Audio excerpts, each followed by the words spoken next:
அன்பான சகோதர சகோதரிகளே, நான் ஜே விமல்ராஜ் உங்களை கிரைஸ்ட் டிவி நிகழ்ச்சிக்கு அன்போடு வரவேற்கிறேன். இந்த வீடியோ தொடரில் எதற்காக நமது ஜெபங்கள் சில சமயம் பதிலளிக்கப்படாமல் போகின்றன என்று சொல்லக்கூடிய 7 காரணங்களை ஆராய்ந்து வருகிறோம். முந்தைய காணொளிகளை இன்னும் பார்க்கவில்லை என்றால் அதன் இணைப்பை விவரிப்பில் காணலாம்.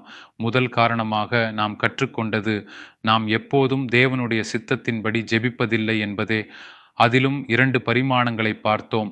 ஒன்று தேவனுடைய பரிபூரண சித்தம், இரண்டாவது தேவனுடைய அனுமதிக்கப்பட்ட சித்தம். இன்றைய காணொளியில் நமது ஜெபங்கள் பதில் வராமல் போகக்கூடிய 2வது காரணத்தை பார்க்க போகிறோம். அது என்னவென்றால், நாம் தேவன் கொடுத்த வாக்குத்தத்தங்களில் நிலைத்து இயேசுவின் நாமத்தில் கேட்காமல் இருப்பது. Whatever you ask in my name, my Father in heaven will grant it. யோவான் 14:13 நாம் வாசிக்கிறோம். யோவான் 14:13 நீங்கள் என் நாமத்தினாலே எதை கேட்பீர்களோ, குமாரனில் பிதா மகிமைப்படும்படியாக அதை செய்வேன். இது இயேசுவே நமக்கு தந்த வாக்குத்தத்தம். நாம் அவருடைய நாமத்தில் ஜெபிக்கும்போது அவர் செயல்படுவார் என்று உறுதியாக சொல்கிறார். அவர் வாக்குத்தத்தப்படி நாம் அவருடைய நாமத்தில் கேட்பது நிறைவேறும். அதனால் பிதா குமாரனில் மகிமை பெறுவார். இன்னொரு பரிமாணத்தை யோவான் 16:23 பார்க்கிறோம். யோவான் 16:23 மெய்யாகவே மெய்யாகவே நான் உங்களுக்குச் சொல்லுகிறேன், நீங்கள் என் நாமத்தினாலே பிதாவினிடத்தில் கேட்டுக்கொள்வதெதுவோ அதை அவர் உங்களுக்குத் தருவார்.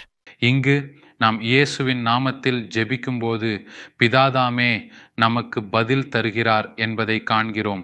ஆனால் நாம் இயேசுவின் நாமத்தை அழைக்காமல் ஜெபித்தால் அது முகவரி இல்லாத கடிதம் போலாகிவிடுகிறது. அதை யாரும் பெற முடியாது. ஆனால் நாம் தேவனுடைய வாக்குத்தத்தங்களை பிடித்து இயேசுவின் நாமத்தில் கேட்கும்போது யோவான் 14 படி இயேசுவே நமக்கு பதில் தருகிறார். யோவான் 16:23 படி பிதாதாமே நமக்கு பதில் தருகிறார். ஆகையால் அன்பான சகோதர சகோதரிகளே, நாம் ஜெபிக்கும் ஒவ்வொரு முறையும் 2 வாக்குறுதிகளோடு நிறைவு செய்வோம். கர்த்தாவே, எனது சித்தமல்ல, உம்முடைய சித்தமே நடக்கட்டும். இயேசு கிறிஸ்துவின் வல்ல நாமத்தில் நான் ஜெபிக்கிறேன். ஆமென். ஜெபம். கர்த்தராகிய இயேசு கிறிஸ்துவே, இந்த நிகழ்ச்சியை பார்க்கும் ஒவ்வொருவருக்கும் நன்றி செலுத்துகிறேன்.